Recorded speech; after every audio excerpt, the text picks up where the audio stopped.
Hello ex, kumusta? Eto, buhay pa naman. Nga pala, kayo pa ba nung boyfriend mong mukhang unggoy? Siyempre hindi na. Iwalay na tayo, di ba?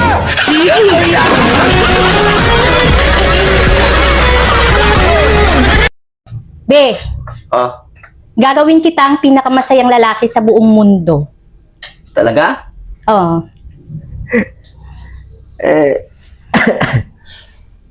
Anong oras ka alis? Naipakin mo na ba yung mga gamit mo? Compose ako ng kanta para sa iyo lang. Talaga? Sa iyo lang ito. Sige Pakinggan mo. Parinig.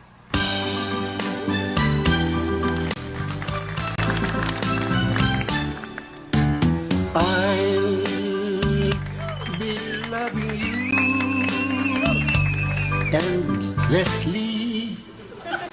Teka muna, akala ko ba para sa akin lang? Sino naman yung Leslie na yon, ha? Sus Maria naman, oh. O, tignan mo, may Maria pa? Ano ba naman may Leslie na may Maria pa? Wala ka talagang patawad. Ganda na sana nung kante, sinira mo. Santísima naman. O, sino naman yung Santissima na yan? Hindi na nga ako magsalita. Hoy lalaki! Sino tong babaeng tong nag-send sa'yo ng nakapanti? Ah, yan. Oo! Ah, viral kasi yan. Bala ko sanang bilhin kasi alam ko mas bagay sa'yo yan. O eto, nag-send ulit, wala nang panty. Ay, sayang.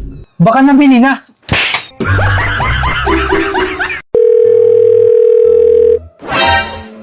Hello, love. Kamusta ka na dyan sa abroad? Eto, okay lang love. Healthy naman si baby sa tiyan ko. Eh, love, nalilito pa rin ako eh. Normal lang ba talaga na mabuntis ka kahit na LDR tayo? Oo, kasi nung nagbibideo call tayo, hindi tayo gumamit ng screen protector.